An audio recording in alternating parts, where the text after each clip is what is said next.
Hello there and welcome to the Card Grotto.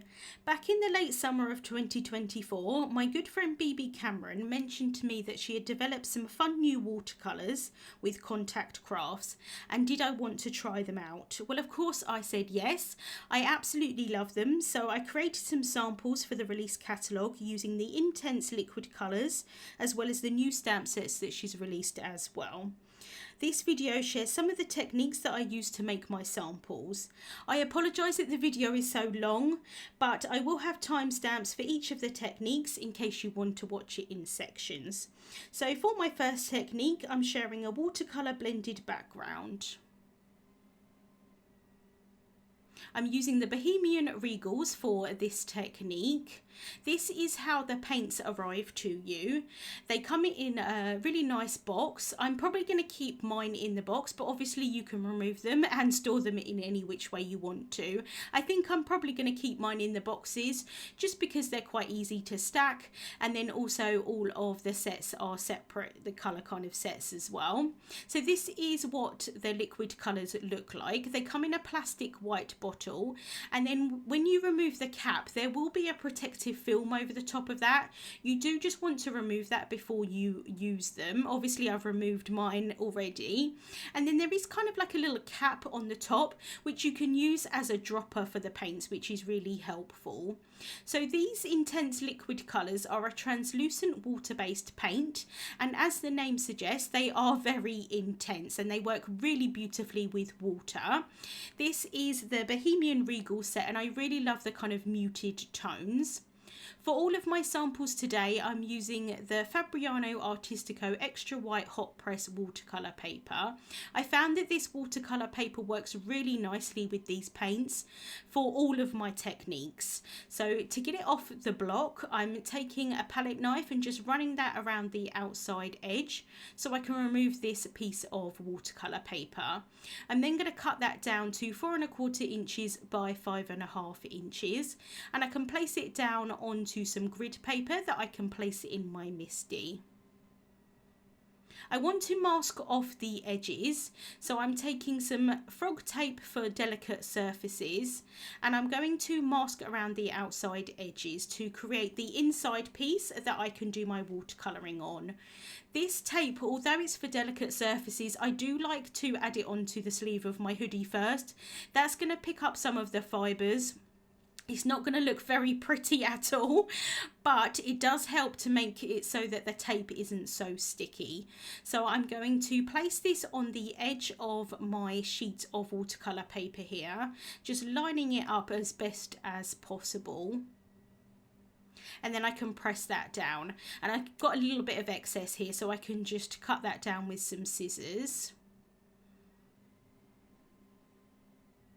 And then I'm just going to go around the other 3 edges to create a rectangle in the centre.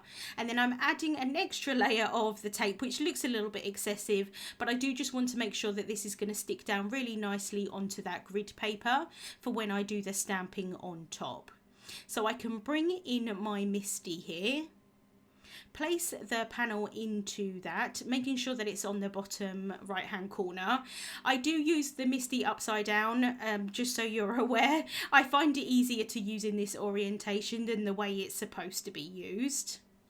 I can bring in the stamp set that I'm going to use, and this is the Altenew Builder Flower Wild Rose. I'm using this leaf cluster here. This technique that I'm doing is a technique that I learned from Dawn Walls-Legal from an online card class, probably maybe like 10 years ago, I think, maybe 8, but time does go quite quickly, so it may even be 10 years ago. I can't remember the exact way that she did it because I have changed it over the years. Sometimes I do embossed images, sometimes I do stamped images. Sometimes I do no-line colouring images. It just depends how I'm feeling, but I've used the technique a lot over the years, and I'm so grateful that I got the technique from her. It's such a good technique, and it's a really kind of different look, and I thought it would work perfectly with these watercolours. So I'm inking up my stamp here with Versamark ink. This is a clear sticky ink so that when I add the embossing powder on top, it's going to stick to it. So I'm just pressing that down in the top right hand corner here. I want the leaves to kind of flow from the top right hand corner to the bottom left hand corner. I can then remove that piece from the MISTI and apply my embossing powder. I'm using Altenew Antique Gold embossing powder today. I thought it would work quite nicely with the colours that I'm using of the liquid colours. So I can just pour that on and tap off the excess. And then if I've got any stray embossing powder where I don't want it, I can use a dry brush just to remove that from the paper. If I've got any on the masking tape, I'm not too concerned about that. You could definitely remove it from the masking tape if you wanted to, but I just decide to heat emboss it. It's just easier for me that way. I'm also using a pokey tool there just to remove any of those excess particles of embossing powder. And then I can heat set that until it's completely melted. And if you are leaving the stamped image on the masking tape, you do just want to make sure that you really do heat emboss that powder, because otherwise it's just going to, the powder's just going to mix with the watercolors on top and it's not going to be very pleasant. So just, like I say, heat setting that until it's completely melted. And then I've just let that cool down a little bit and then popped it back into the MISTI. I've got a piece of like acetate type kind of material here. It's actually quilter's template, I think, so it's got a little bit of a frosty look to it, but any kind of acetate or packaging works really well for this. But I've placed it on my panel so that then I can take that stamp and then kind of figure out where I want to stamp it. Because I've got residual ink on that stamp, if I just placed it down onto my cardstock, then I'm just going to smear ink everywhere. And when I add the embossing powder, it's going to stick to all of those places. So that's why I like to use that kind of acetate in between. So I've just stamped that towards the bottom there, and again I can heat set that until it's completely melted, and then I've stamped another one on top of that, or above it I should say, not on top, and then I can heat set that as well. I've removed that grid paper and now I can press this down onto a non-stick sheet. Any kind of board or anything like that would work really nicely here. I just want to make sure that it's stuck down, especially want to make sure that it's stuck down really well, the masking tape against where the paper is, so that I don't accidentally get any kind of watercolour seeping under that tape. I'm then going to bring in the intense colours here, or the intense liquid colours I should say, and I'm going in the order that I think I'm going to have my colours be on my card. So I'm starting off with bluegrass, adding a little bit of that into my porcelain palette here. I've added way too much than I actually need to. These colours do go a very long way. I'm then adding in the verdigris and then the navy, the purple rain, and then finishing off with the carnation there at the top. I'm going to spritz my panel with some water, and I'm kind of doing it in the way that I want the watercolours to flow, so sort of towards the middle, and then I'm going to leave the two corners on the top left hand corner and the bottom right hand corner without any paint.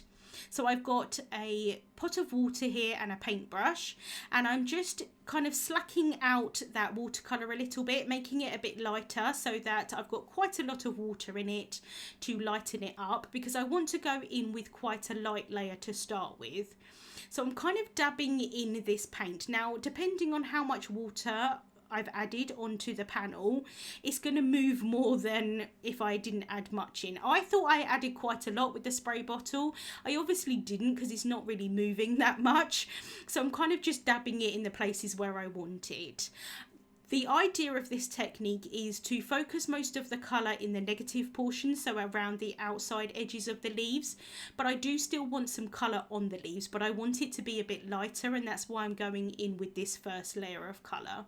So I started off with the carnation, and now I'm going in with purple rain. The way that I've done the colours is so that I think that they're going to blend really nicely together. So this Purple Rain is just really a little bit darker than the carnation colour. It's got quite a lot of pink to it. But then I also thought that the purple would blend quite nicely with the navy. And then the navy with the kind of more tealy colour, and then the tealy colour with the green colour at the bottom. So again, just kind of dabbing that in, trying to sort of blend the colours together a little bit. And then sort of trying to move the colour where I want it to go. Now this isn't ideal. Ideally you would kind of keep it quite loose, and where the kind of paint goes is where it ends up. But I'm one of those people that kind of fuss around and tries to get it to kind of move where I want it to. So going in with that verdigris colour, really pretty colour. I can spray a little bit more water on it, try and get those colours to move a little bit more. And then I can go in with the bluegrass at the bottom. And again, just lightening it up for this first layer. So going over where the leaves are a little bit, and then focusing most of that colour towards the outside edges of those leaves.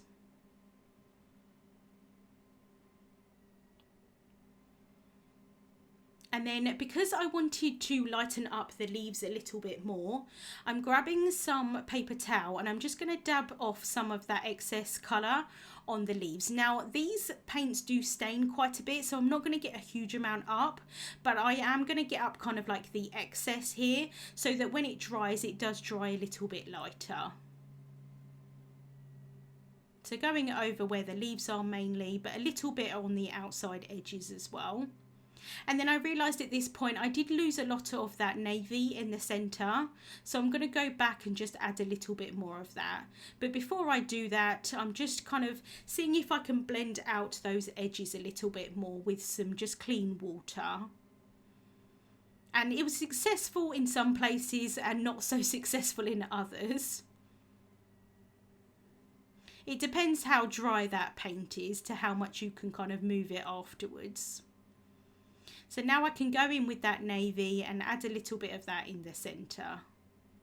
And I really love this colour. I think it's a really pretty blue.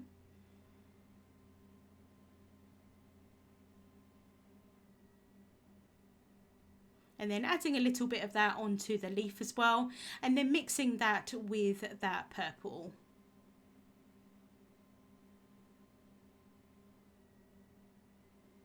And then I'm going to dry that layer. It doesn't need to be completely dry, but like pretty much 3/4 dry. So I'm just using my heat tool here just to dry that paint. And now I can go in with pretty much almost the kind of intensity that these paints are and go around the outside edges of these leaves. So I'm kind of just filling in that little bit there at the top, and then I can go around the outside edges of this leaf here. And then I did go over the line a little bit, so I decided to just kind of blend that into the leaf a little bit more, add a little bit more water to that so that it dries a little bit lighter, kind of blends out a little bit more. And then I've got a cloth here to my left hand side. I do like to dab off kind of water and paint onto this cloth. I find that it just helps me to control the water a little bit on my paintbrush. As much as I wish that I could be really loose with this, and it is kind of better for this technique to do so, I'm not really one of those people that can manage it, so I like to control it a little bit more with that cloth. I can now go in with the Purple Rain and darken up that a little bit more around the leaf here. And I'm just trying to sort of blend those edges out. I keep going in with the clean water to try and blend them out. And then if I want it a little bit darker again, I can add in a little bit more of that paint.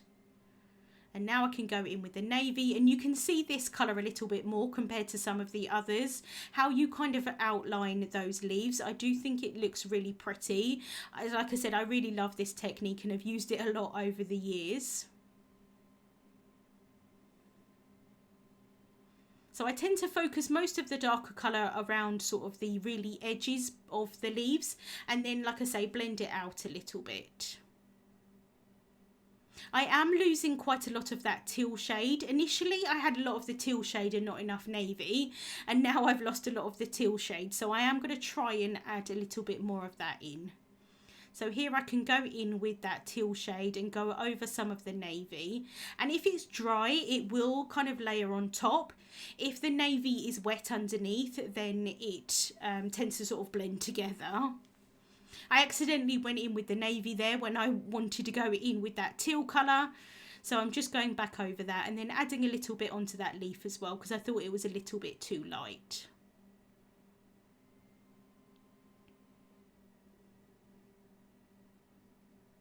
And then I can go in with that bluegrass colour there at the bottom and just filling in that area here above the leaves, and then going around towards the right hand side here as well. Adding a little bit more onto that leaf again, just to, as I say, I wanted the leaves to be a lighter shade than what the paint is, but I didn't want them to be completely white. So just filling in some of the areas here, going in with that teal shade again, the verdigris, just to try and add a little bit more of that in. And then I just end up fiddling with it for quite some time. I should really just walk away and leave it to dry as it is. And most of the time watercolours do look so much better when they're dry. So eventually I walked away, and now I can remove the masking tape from this panel. So I'm going to start off by just removing that top layer of the tape. I can do this quite easily because it's got more tape underneath. And then for the tape that's on the actual watercolour paper, I'm going to remove it really slowly, and I try and kind of push it back on itself. I find that that works really nicely to not rip any of that watercolour paper. So just being careful here to lift that up, and then I thought that this piece was above the other piece, but it wasn't. So I can now just remove this piece and then go back to the other piece. And I did really well. I only got watercolour under 2 little areas on this panel, which was a great success for me, because quite often when I do it, I do end up getting quite a bit kind of seeping underneath that tape. So the main part here was sort of here, but it was a very minor amount. So I'm going in with a craft knife just to kind of scrape that colour off. You could go in with a sand eraser or something like that, but I do find them a little bit harsh sometimes, especially on watercolour paper. So I'm just using the tip of my craft knife here and just removing that, and I got it off quite well. And there was just a tiny little bit on the opposite side with that pink as well. So that is the finished result. I did get a little bit of blooming here, but actually I quite liked the effect. It's quite pretty and it works quite well with the actual panel. So I'm going to bring in my finished card here, the one that I did originally. Now you can never well, I can't anyway, ever replicate watercolour, so it's not exactly the same, but I really love how both turned out. To finish off the card, I stamped the sentiment from the Happy Mail stamp set, and this is a fun set that you can use for packaging and for sending happy mail to people and things like that. But I used the Just For You sentiment there at the bottom. I did remove the exclamation point. I didn't feel like I wanted it on this card, and I just heat embossed that onto some more watercolour paper and popped that on top with some foam tape. For my second technique, I wanted to see if I could use the intense liquid colours for smooshing. So I have cut a tag using the Hero Arts Nesting Tag Infinity dies from the same Fabriano Artistico Extra White Hot Press watercolour paper. I've then got a piece of acetate. Now in hindsight I wish that I'd used a slightly thinner acetate. This is Simon Says Stamp acetate and it is really quite thick, which is great for certain techniques, but I wanted something a little bit more pliable, but it was okay in the end. I'm using the Bohemian Regals set again, but this time more of the warm toned colours. So I'm starting off with saffron, so I added a little bit of that onto the acetate and then sprayed it with a bit of water. I added a bit too much water, but I really just wanted for this first layer just to get the colours where I wanted them on the tag. But the idea of this kind of technique is that because you're using the acetate, you can see exactly where that paint is going to go, rather than doing it in the traditional way, which is what I'm going to switch to a little bit later. So I'm just going to dry that paint. And then I can go in with the second colour, which is pumpkin. So just adding a little bit of that onto the acetate, spraying it with a bit of water. This time I didn't add so much water. And then I can add that on. But it got a little bit too light in the end. I didn't want this orange to be too intense, but it ended up sort of a colour that I wasn't that keen on. So I am just going to spray that with a little bit of water. I'm not quite sure why, but at the time I obviously felt like I wanted to. And now I can add a little bit more onto this, and with a kind of like a second layer, and this is a lot nicer colour that I was kind of going for. So I shouldn't have made it so light in the first place, but that is the great thing about these paints. Although they are very intense, obviously the name is intense, you can add a lot of water to them and make them a lot lighter if you want to. So I'm just drying this layer again here with the heat tool, and then I can go in with carnation at the top.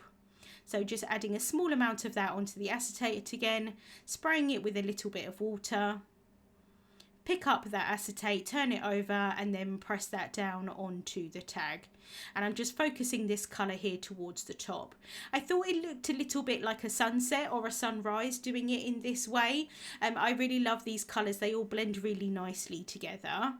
So again, I'm just going to heat set that, or dry it I suppose, but you are technically setting it at the same time because you're setting it in the place where it is. I have some extra paint on my non-stick craft sheet here, so I'm going to pounce it down into that paint. And this is the traditional way of doing ink smooshing, but you don't have so much control over where the colours end up. So I've added a little bit of that onto my craft sheet again, and I added way too much water onto that. So I ended up getting quite a blended look, which wasn't necessarily what I was going for. I wanted to try and build up the layers here to add some texture onto this tag. So I'm just removing a little bit of that excess water there, and then kind of pouncing that down in again. And then I did the same thing, but this time I did it without adding the water, and I really like that look, and I got more kind of intensity. So I'm going to do the same thing here for the pumpkin in the middle. I didn't add any water again, and like I say, I do really like that. And then I just had a little bit of excess on that acetate, so I decided to pounce that in again. This really is me kind of experimenting here, just seeing what I find works quite well for the technique and what I particularly like the look of. So I've added in a few more layers there onto the yellow, and then I decided to add a little bit more orange towards the top of that pink, or the bottom of the pink I should say, just to try and blend those colours together. But I did find that the orange was a little bit too intense. I wanted to lighten it up a little bit, so I'm going back in with some of the yellow, going over where that orange is, and I prefer that look. I do like that a little bit better. So I'm going to dry that now.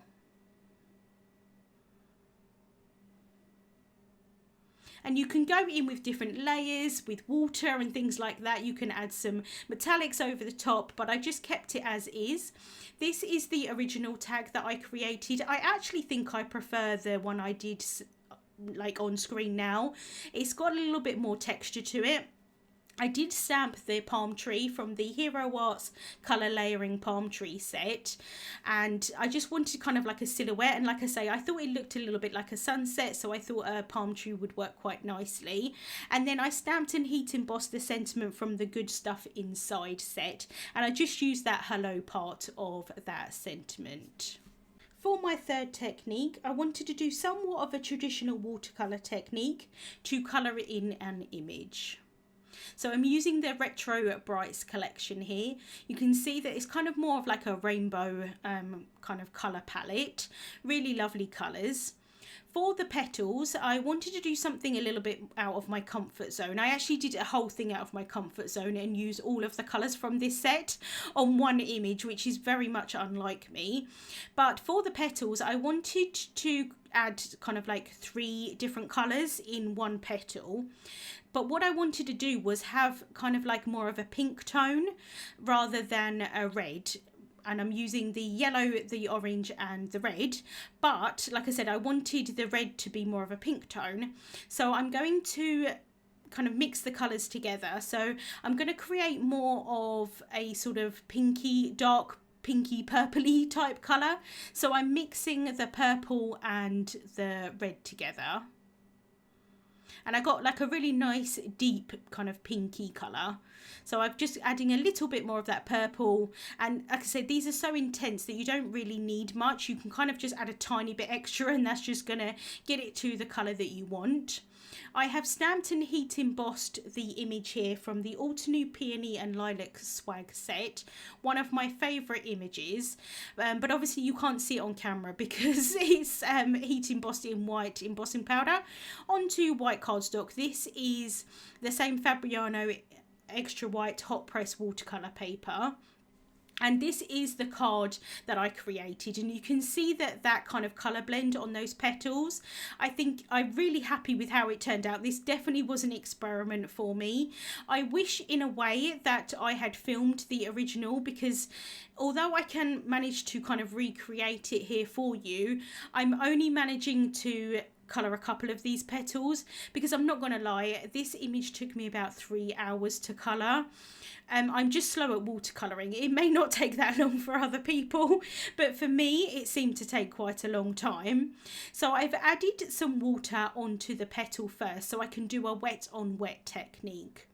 I'm going in with that kind of purpley pink type shade here at the base of the petal. I can then clean off my brush and then go in with the orange, and this orange is really quite intense. It's a little bit brighter than I would prefer it to be, but I'm going to show what I kind of do to lessen the intensity in a minute. And then I can clean off that brush and then go in with the yellow here. And again, this yellow really is quite intense as well. Well, obviously all of them are intense. Like I've said throughout the video, that's what they're called, but you can sort of change them a little bit if you want to. So they kind of blend sort of on their own as is, just because the colours are ones that tend to blend together. But what I'm going to do is I'm going to dab off the excess water. And because these paints stain, I can dab them off and you can still see that colour underneath. Now this does look really pretty as is, and I would have been tempted to leave it as is, but I decided to go in with a few more layers to make it a little bit more intense, but not quite as intense as if the first layer I'd done just kind of dried. So I'm going back in here with the same colours, but I'm adding a little bit less of the orange because, like I said, this was a little bit too much for my personal taste. So this time I'm blending it with a little bit more with that kind of purpley red tone, or purpley pink, whatever you want to call it. And then I can go in with the yellow again. And I'm starting off with the yellow on the other side so that I don't get too much of that orange. But it's really nice when you add the yellow to that orange. It does lighten it up quite a bit, and I do prefer that shade. I am dabbing off the brush onto my cloth again, just like I say, so I can control how much water I get on this image. So I'm going to leave this petal as is for the time being and move on to another one.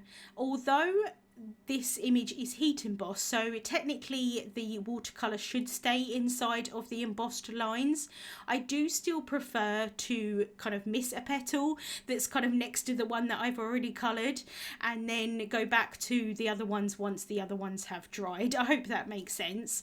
So I'm kind of skipping above here and just doing the exact same thing. So I'm going in first with that purpley pink shade, then the orange shade, and then the yellow shade. I'm grabbing some paper towel to dab off that excess. It's going to lighten it up quite a bit, and then I can go back in with another layer.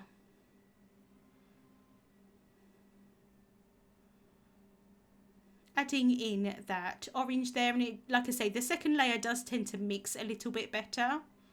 And then I can go in with that yellow, and I'm going to leave that to dry while I do another petal. And like I say, I'm not going to show all of it on camera here, just because it would take so long. But I do think it would have worked really nicely as like a speed paint. But yeah, 3 hours, I can't recreate it again. But I really love how this turned out. Like I said, this was definitely out of my comfort zone. It wouldn't necessarily be something that I would have done ordinarily, but I wanted to try and challenge myself to use all of the colours on the one image. So bringing in that yellow there. And then the first petal that I did is pretty much almost dry at this point, so I can go back in with that pink shade. And I really love that pink shade, and I think it works really nicely here. So what I'm doing is I'm trying to sort of blend it upwards without adding any more of that orange or yellow in. So the dominating colour does sort of tend to be that pinky shade, but obviously you can still see the orange and the yellow there at the top. And then I can just do the same thing here for the last one. I did add a little bit more orange into this one and then thought, no, I'm not quite sure about that. So I dabbed off my brush so that it was a dry brush, and then I can pick up any excess liquid, and it's kind of going to, like the brush is going to, absorb that water. So for the lilacs, I'm going in with the violet and the indigo. So I'm starting off with the violet shade. And I added a little bit onto, I don't know, with violets, are these individual petals? I'm not quite sure. I do really love how they look, but I wasn't sure if these are particular petals or the whole thing is like a petal flower type thing. So I'm kind of covering all of these areas here. We'll call them petals. And I added the colour into it, and I thought it was a little bit too intense, so I mixed it with a little bit of water and kind of pushing it along the whole area. Like I say, you only need a little amount of these watercolours because a little bit does go a long way. And then I can go back in with another layer and just add a little bit of darkness onto each of these petals. And then I'm going in with the indigo, and I just thought it looked quite nice having like a little bit of a two-toned look on these lilacs.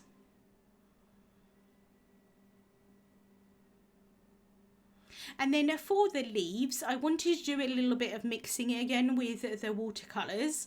So I've got that yellow still in my palette. I'm going in with the green here and then also the blue. So I want to mix some different shades of green. So I'm mixing the green and the yellow together, and I've created a lighter green, a slightly mid-tone green, and then I've got one with the blue as well, so more of like a tealy colour. I'm painting in the area with some water again, so I can do the wet on wet technique. And then I can use the lightest shade here for the tip of the leaf. I wanted the tips of the leaves to be quite light. I can then go in with that teal colour, and this is quite vibrant at this point, but when I go in over the top with the mid-tone green, it's going to blend them all together. So now I can dab off that paintbrush and then go in with that mid-tone green. Like I say, this is just going to make it a little bit more of a green toned leaf rather than a blue leaf, but I do like having that little bit of teal there at the base of the leaf as well. And then, like I say, I wanted to keep the tips of the leaves quite light. So I'm trying not to add too much of the paint there towards the tip of the leaf. And then I can blend those all together. And I did keep the leaves really quite sort of light and blended, I suppose is the word. So I'm just doing another one here. And like I said, I'm really sorry that I couldn't show all of it here on camera just because it took so long. But I wanted to show the technique of how I did it if you wanted to recreate something yourself.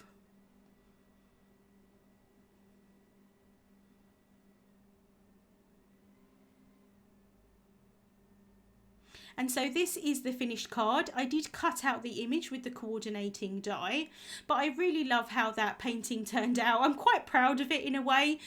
Like I said, it took me a long time, but it's definitely something out of my comfort zone. I stamped the sentiment from the Happy Mail set, heat embossed that and popped that onto the card. And that is the finished card with more of a traditional kind of watercolour look. For my last technique today, I wanted to see if I could blend the liquid colours using sponge daubers on die cuts. So I'm using the Tuscany Earth collection for this project. You can see that they're definitely more earth toned colours. I just bring in the swatches here so that you can see them. And I ended up using all of the colours again on this one project, but in a slightly different way than I did for the last one. As well as using the Tuscany Earth set, I'm also using the sparkle base. So this is 4 metallic colours, and then you also get 2 empty bottles. For these metallic colours, you can use them on their own to kind of add extra onto whatever you've already painted, but you can also mix them with other watercolours, and that's why you've got those 2 empty bottles there as well. So this is the swatches here. You can see that shine on the paints. There are silver, gold, copper and bronze in this collection. I'm using the gold for my sunflower. So I have die cut the pieces of the Honeybee Lovely Layers sunflower dies, again from the Fabriano Artistico extra white hot press watercolour paper. Like I say, it worked really nicely for all of these techniques.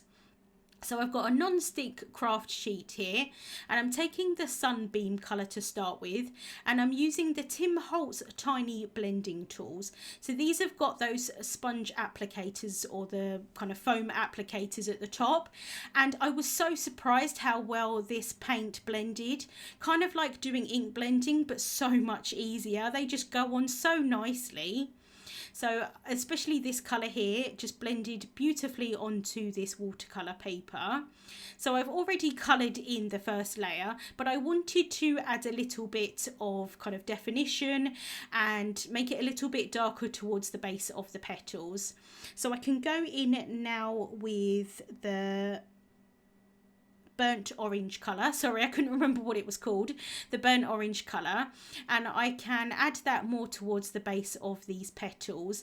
The middle is going to get covered up, so I'm kind of blending from the middle outwards. But they do blend really nicely together, not only on the watercolour paper, but the actual colours themselves, the liquid colours, they do blend really nicely together for this technique. You can kind of dab them on, or you can kind of blend them as a kind of traditional sort of in circles. I'm now going in with Scarlet Red just to intensify that kind of colour in the middle here. And like I say, I'm kind of moving from the kind of middle outwards, and that is what I would do if I was going to do ink blending. And then I kind of thought, actually, it's not quite dark enough, so I'm going back in with that burnt orange, and I'm adding quite a bit of this onto my sponge dauber, and you can see here that I got way too much. But the great thing about these paints is, like I say, kind of like with inks, is that you can go back in with the lighter shade and kind of push it back again.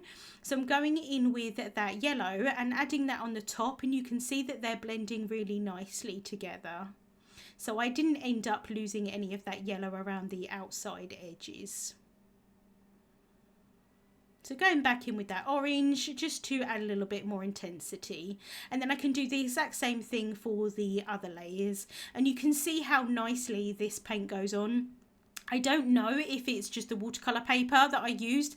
I'll be honest with you, I haven't tried these on any other watercolour paper apart from the Tim Holtz watercolour cardstock, and they did work really nicely on that as well, but I didn't do any kind of ink blending or anything. So definitely experiment if you get these watercolours with different papers, but they work perfectly with this watercolour paper. I really love how this turned out, and I think it was probably a lot quicker doing it this way rather than if I had used ink pads. So for this last layer here, I wanted a little bit more of that red kind of showing through in certain areas, but I can go in with that yellow again if I feel like I've got too much and kind of dab it over the top. So some of the time, like I said, I'm using more of a dabbing motion, and some of the time I'm using a bit more of a blending motion. There are two pieces for the sunflower center, and so for this I'm using the umber colour, which is a brown. And this one I did find didn't blend as much. It seemed to be a little bit drier compared to some of the other colours. I think if you used it more as a watercolour it'd be fine, or maybe I just didn't add enough onto my craft sheet. So I'm going back in here and adding a little bit more of that umber onto the craft sheet, picking that up, and then this did blend a little bit better. I think I just didn't maybe have enough on my Dauber. I wanted to darken it a little bit, so I'm going in with the lamp black, and I'm focusing most of this colour around the outside edges of this top piece. I wanted the top piece to be a little bit darker than the bottom piece. I am going around the outside edges here, but to be honest, this is going to get covered up by that other piece, so I didn't really need to do that, but I'm kind of just pouncing it a little bit here just to get a little bit of texture onto it. And then I'm going in with the yellow just to kind of warm up those colours in the centre. And then I felt like this wasn't really quite dark enough. I'm kind of layering them on top of each other, and I think the top piece needs to be a little bit darker.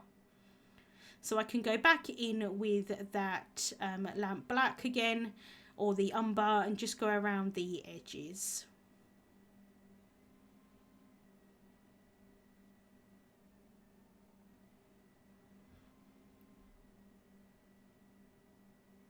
I'm then going to do the leaves, so I'm going in with olive green, and when I did these originally I went in with the other green first and then added this olive green on top, and they blended a lot better. For some reason I decided to do the olive green first today, and I don't think I got so much of a good blend, so you'll see that I kind of go back and forth with this to get the blend how I want it.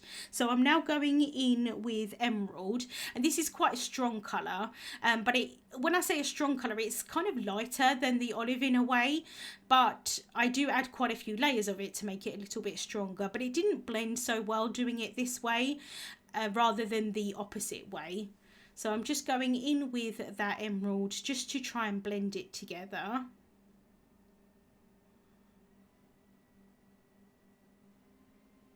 And then adding a little bit more of that onto the craft sheet to do the kind of another layer on these leaves. And that did work a little bit better, having the intensity a bit darker. And then I can finish off there with the other leaf here. Again, I'm going to do 2 layers of that just to try and blend them together a bit better. Or actually, I think I did 3 in the end by the looks of it.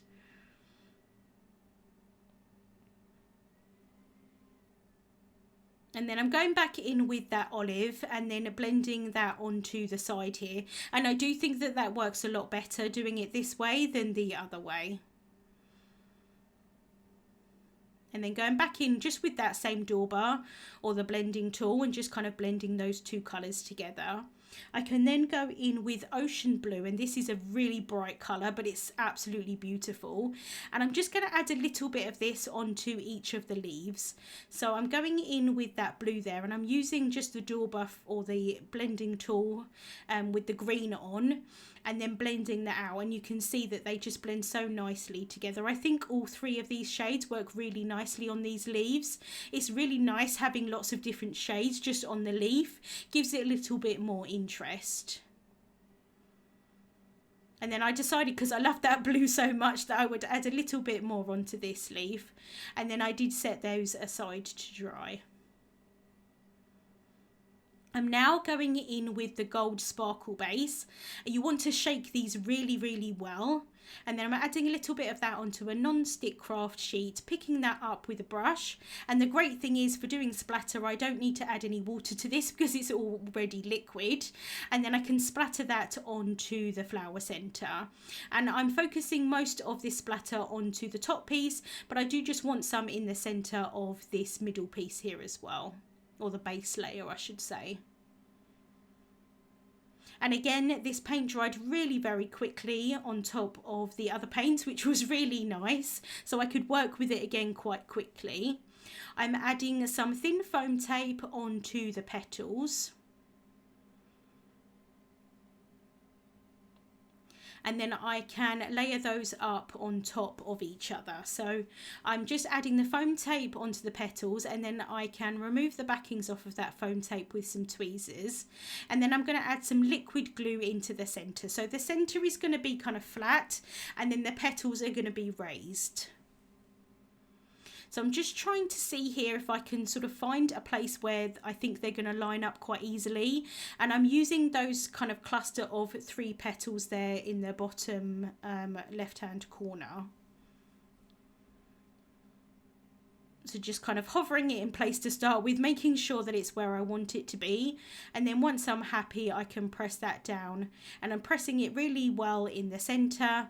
And then I can press that foam tape down as well. And I just did the exact same thing for this top layer here. Again, trying to find a piece that looks like it's going to fit together. And then I can pop that down on top. And I really love having that thin foam tape in between these layers. It does give it lots of dimension. And because I did it on a tag rather than a card, I thought that I could add loads of dimension to this if I wanted to. Sometimes with cards I don't like to add too much foam tape, just because it can be a little bit of a problem actually posting the cards. And then I can adhere the centre into the middle, just with some liquid glue. And I think that looks really pretty. I really love this sunflower. I'm just going to bring in the leaves here just so that you can see what they would look like if I adhered them behind that sunflower.